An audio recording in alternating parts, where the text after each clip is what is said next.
नमस्कार दोस्तों। तो इजराइल ने हमास के जो पॉलिट ब्यूरो का चीफ था और उसके साथ साथ में वो मिलिट्री विंग भी पूरा संभाल रहा था, याह्या सिनवार, उसको एलिमिनेट कर दिया था। और उसके बाद इजराइल ने बाकायदा एक पूरा वीडियो निकाला जिसमें उसने याह्या सिनवार को दिखाया, उसकी बॉडी को भी दिखाया।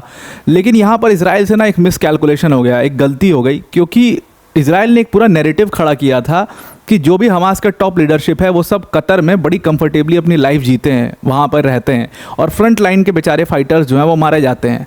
तो प्रॉब्लम ये था कि जो टॉप लीडरशिप है, जो हमास को चला रहा है, जो हमास की फंडिंग कर रहा है, वो सब तो आराम से रह रहे हैं, और जो जवान लड़के हैं 19-20 साल के, 25 साल के, वो रोज़ मारे जा रहे हैं वहाँ पर। ये नैरेटिव खुद इजराइल का खड़ा किया हुआ नैरेटिव था। लेकिन जैसे उन्होंने वीडियो वायरल की, वो नैरेटिव ब्रेक हो गया एक तरीके से, बिकॉज याह्या सिनवार वो seeing wearing a vest, AK-47 थी उसके हाथ में, लड़ते हुए मरा वो। तो कहीं ना कहीं वो उसको खुद ही इजराइल ने एक शहीद घोषित कर दिया एक तरीके से।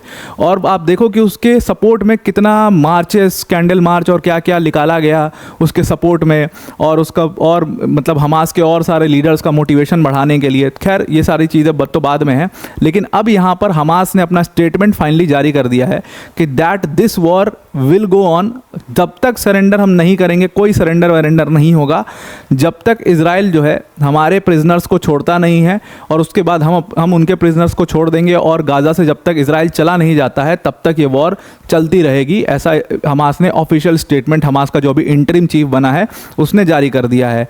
उसके साथ साथ में अब हमास को नया चीफ की तलाश भी हो गई। तो कई सारे लीडर्स जो हैं हमास के, जिसका नाम इसमें चल रहा है, सबके बारे में एक करके डिस्कस करेंगे और देखेंगे कि मोस्ट लाइकली हमास का नेक्स्ट चीफ कौन होने वाला है और इजराइल अब किसको टारगेट करेगा। तो ना वीडियो को स्टार्ट करने से पहले एक छोटी सी अनाउंसमेंट अनअकैडमी टीम की तरफ से कि हमने अनअकैडमी ने एक अपना नया इनिशिएटिव, एक नया चैनल लॉन्च किया है जिसका नाम है अनअकैडमी बाय UPSC नीव बाय अनअकैडमी। और इस चैनल को आप ज़रूर से ज्वाइन करो कि जिस तरीके से हम वर्ल्ड अफेयर्स की खबरें यहाँ पर कवर करते हैं, उस तरीके से डोमेस्टिक अफेयर्स की खबर मैं वहाँ पर भी कवर किया करूँगा, जहाँ पर आपको जैसे अभी रिसेंट में आर्टिकल 6A के ऊपर डिस्कशन हो रहा है वो कवर करेंगे। उसके अलावा जो भी मतलब ऐसे जो भी न्यूज़ डोमेस्टिक अफेयर्स से रिलेटेड, सुप्रीम कोर्ट का कोई जजमेंट आया, कर्नाटका हाई कोर्ट का जो जजमेंट आया उसको हमने कवर किया वहाँ पे, इस तरीके की डोमेस्टिक अफेयर्स की खबरें एनालिसिस के साथ वहाँ पर कवर की जाएंगी। बाकी जो तामझाम है वो मैं आपको इस वीडियो के अंत में बता दूंगा। अब वीडियो पर वापस आते हैं। अब देखो क्या हुआ कि हमास के चीफ याह्या सिनवार को मारा गया। अब प्रॉब्लम क्या हुआ था ना, यहाँ पर याह्या सिनवार को इलेक्ट करके हमास से एक बहुत बड़ी गलती हो गई थी। गलती ये हुई थी कि याह्या सिनवार जो है वो एक हमेशा से एक मिलिट्री लीडर रहा था, और हमास को चाहिए था एक पॉलिटिकल लीडर, वो लीडर जो कि हमास को रिप्रेजेंट करे वर्ल्ड लेवल पर, जो कतर के साथ मिल करके निगोशिएशंस में पार्टिसिपेट करे, सब करे। तो उनसे ये एक मिस्टेक हो गई थी। तो अभी जो नेक्स्ट लीडर उनको चूज़ करना है वो बहुत संभल के चूज़ करना है। अब इसमें नाम आया कि याह्या सिनवार का जो भाई है जिसका नाम है मोहम्मद सिनवार, जिसको बुचर ऑफ खान यूनुस भी कहा जाता है, बहुत ही ब्रूटल व्यक्ति रहा है, ये जेल वेल में भी रहा है लंबे समय तक। तो ये मोहम्मद सिनवार का बात हुआ, लेकिन मोहम्मद सिनवार का कद अभी हमास में इतना बड़ा नहीं है कि इसको पॉलिट ब्यूरो का चीफ बना दिया जाए हमास के अंदर। तो जाहिर सी बात है कि इसके रोल्स निश्चित रूप से इसके भाई के मारे जाने के बाद इसके रोल्स तो बढ़ाए जाएंगे, बिकॉज इसका भाई अब एकदम पोस्टर बॉय बन के मरा है। मतलब वो एकदम शहीद वाली शक्ल लेकर के मरा है, और लोगों का बहुत ज़्यादा सपोर्ट, जो लोग हमास को एज एन ऑर्गेनाइजेशन सपोर्ट करते हैं, उन लोगों के लिए वो एकदम पोस्टर बॉय है, उन लोगों के लिए एकदम वो हीरो है कि वो शहीद हो गया है। और आपने अभी देखा कि किस तरीके से कई सारे न्यूज़ एजेंसीज़ हैं जो सीरिया में और इराक में काम करती हैं, उन्होंने हमास को एक टेररिस्ट ऑर्गेनाइजेशन और याह्या सिनवार को एक टेररिस्ट लिख दिया था अपने एक आर्टिकल में। तो लोग प्रोटेस्ट करने लगे उस न्यूज़ एजेंसी के बाहर, नॉर्मल लोग, आम सिविलियंस प्रोटेस्ट करने लगे और उस न्यूज़ एजेंसी में घुस गए, मारपीट की वहाँ पर। इस तरीके की तमाम वीडियो वायरल हुई है। तो आप समझ सकते हो कि लोग कितना ज़्यादा इस ऑर्गेनाइजेशन को सपोर्ट करते हैं और इनके जो टेररिस्ट, जो मिलिटेंट्स हैं, उनको सपोर्ट करते हैं।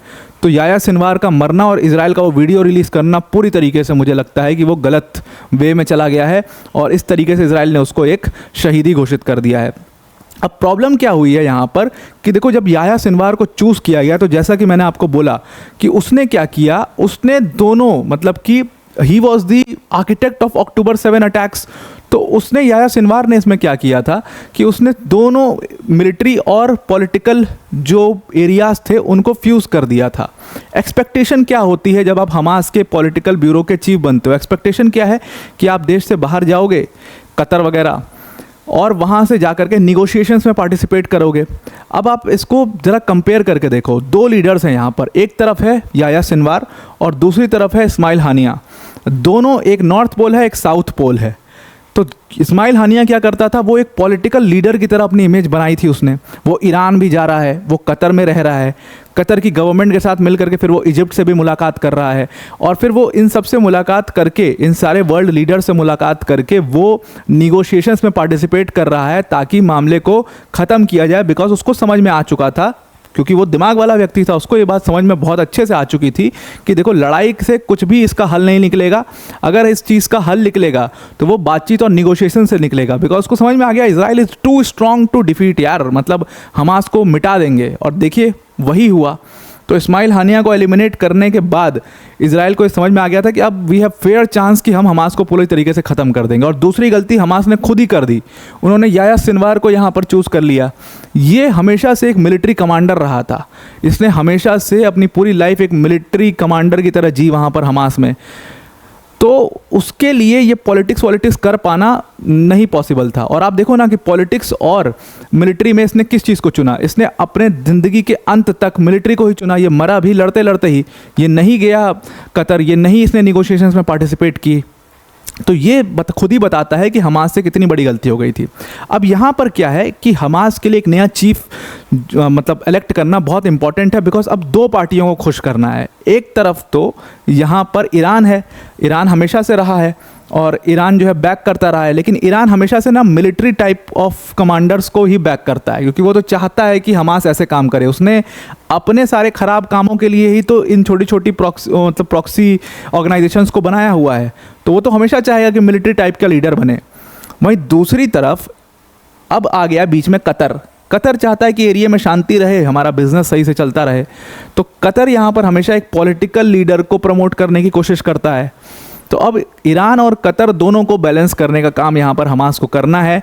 लेकिन अब ज़्यादा लीडर्स उनके पास बचे नहीं है। मोहम्मद दाइफ वगैरह होते तो उनका नाम ज़रूर से प्रमोट होता, लेकिन मोहम्मद दाइफ को पहले ही एलिमिनेट कर दिया है। तो अब फाइनली एक तरीके से इजराइल ने अपना बदला ले लिया है, क्योंकि जो अक्टूबर 7 के अटैक किए थे याया सिनवार ने, वो मेन उसका आर्किटेक्ट था और उसको मार दिया है। तो अब जो भी चीफ बनेगा हमास का, उसका बहुत ज़्यादा इन्वॉल्वमेंट आपको इस वाले अटैक में नहीं मिलेगा, या उसकी कोई बहुत जाती दुश्मनी इजराइल से आपको नहीं मिलेगी। तो जो सबसे बड़ा नाम यहाँ पर सबसे ज़्यादा सजेस्ट किया जा रहा है वो खलील अल हया का किया जा रहा है। अब ये खलील अल हया है कौन? ये याया सिनवार का डेप्यूटी था, एक तरीके से याया सिनवार का राइट हैंड मान करके चल लीजिए आप इसको। तो इसका बहुत नाम आप कहीं पर सुनोगे भी नहीं, और कोई बहुत सुनने लायक व्यक्ति भी नहीं है कि मतलब इसको बहुत जाना जाए या कोई कुछ ऐसा काम किया हो। ये कभी इसका कोई कंट्रीब्यूशन किसी मिलिट्री अफेयर में नहीं रहा है बहुत ज़्यादा। He was a kind of a political leader, और अगर आप फोटो से देखोगे तो आपको देखते हुए भी ये पॉलिटिकल लीडर ही लगेगा। हमेशा से ही हैज़ बीन अ रिप्रेजेंटेटिव, और इसने 2006 में ही was the member of the representative council also. और उसके बाद इसके जो फैमिली मेम्बर्स थे वो इजरायली एयर स्ट्राइक में मारे गए हैं। 2014 में इसका एक बेटा मारा गया है। यही सारी इन्फॉर्मेशंस आपको इंटरनेट पर इसके बारे में मिलेंगी। तो इसका नाम है खलील अल हया, और ये हमेशा से एक पॉलिटिकल लीडर रहा है। याया सिनवार का राइट हैंड मैन रहा है, इसलिए लोग कह रहे हैं कि जो सबसे ज़्यादा चांसेस हैं सक्सेसर के वो इसी के हैं।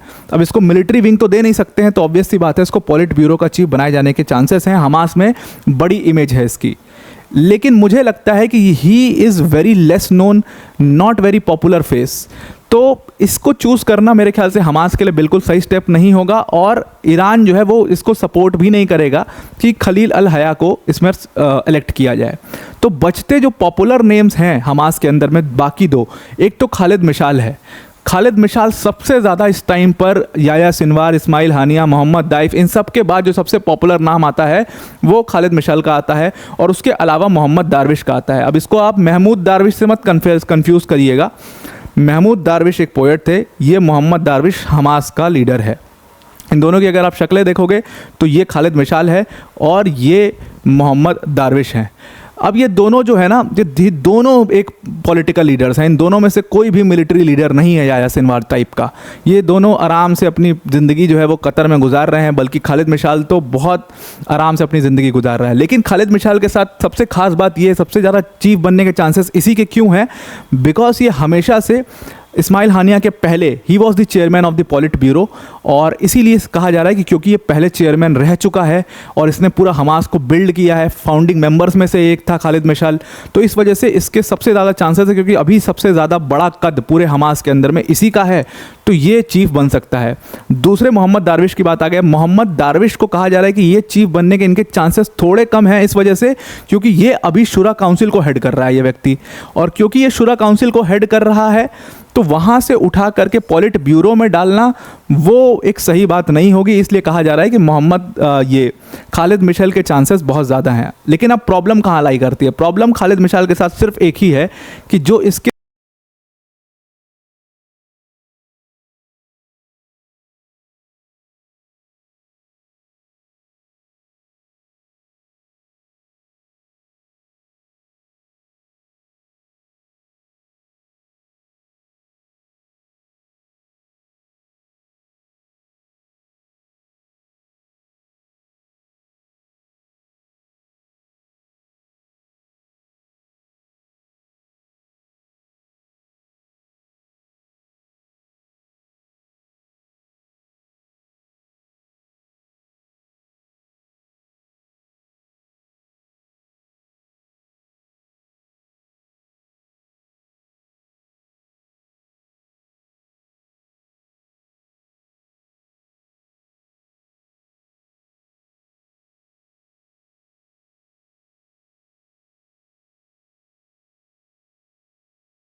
असद और सीरिया का बहुत दबाव हो रहा है इसको हटवाने में। इस्माइल हानिया जो इसके बाद चीफ चेयरमैन बना था वो इसीलिए बना था क्योंकि इसके ऊपर बहुत दबाव था, क्योंकि इसने उस समय पर प्रोटेस्ट कर दिया था बशर अल असद के खिलाफ और सुन्नी मुस्लिम्स का वहाँ पर सपोर्ट कर दिया था इस वजह से। तो इसकी सीधा सीधा तनी है सीरिया के साथ और ईरान के साथ, तो इस वजह से कहा जा रहा है कि सिर्फ यही एक कारण है कि इसको शायद पॉलिट ब्यूरो का चीफ ना बनाया जाए।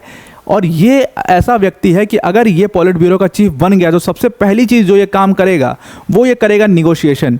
क्यों निगोशिएशन करेगा? बिकॉज ये ऑलरेडी बहुत कंफर्टेबल लाइफ जी रहा है, इसको ये मार काट बिल्कुल भी नहीं चाहिए, and he is very clear about that. तो अगर ये पॉलिट ब्यूरो का चीफ बनता है तो सबसे पहले ये बातचीत करने की कोशिश करेगा और कोशिश करेगा कि निगोशिएशंस जल्दी से जल्दी हो जाएं।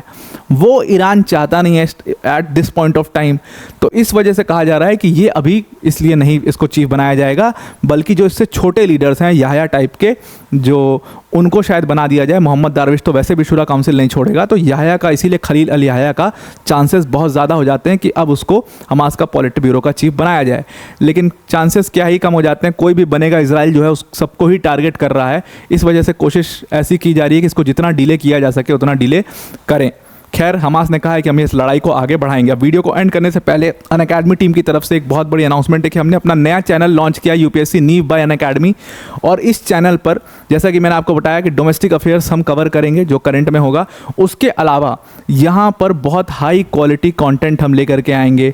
हर सब्जेक्ट्स को यहाँ पर फ्री ऑफ कॉस्ट कवर किया जाएगा। जैसे आप जितनी भी ये किताबें देख रहे हो, M Laxmikant, D Basu, MP Jain, जितनी भी ये किताबें हैं सबका कंटेंट मैं आप तक लेकर के आऊँगा फ्री ऑफ कॉस्ट, बिल्कुल फ्री ऑफ कॉस्ट। बस आपको उस चैनल पर जाकर के सब्सक्राइब करना है, उसकी लिंक डिस्क्रिप्शन बॉक्स में दी हुई है। इस तरीके से हम माइक्रो डायग्राम्स का इस्तेमाल करके आपको वहाँ पर पढ़ाएंगे, जिस इन डायग्राम्स को आप अपने एग्जाम में अगर मेंस वगैरह में लिख रहे हो तो उसमें आप डायरेक्ट यूज़ भी कर सकते हो। उसके अलावा आप कोई भी एग्ज़ाम की प्रिपरेशन कर रहे हो, सिर्फ सिविल सर्विसेज की बात नहीं है, आप CDS, NDA कुछ भी की प्रिपेयर करो जहाँ पर पॉलिटी एक इंपॉर्टेंट सब्जेक्ट है, वहाँ पर भी आपके ये सारे चीज़ काफ़ी काम आने वाली है पूरा। तो इसको आप ज़रूर से वहाँ पर कवर करिए, चैनल पर जाकर के डिस्क्रिप्शन में उसकी लिंक है। तो आई होप आपको पूरा आर्टिकल समझ में आ गया होगा। आज के लिए इतना ही। Thank you and have a nice day.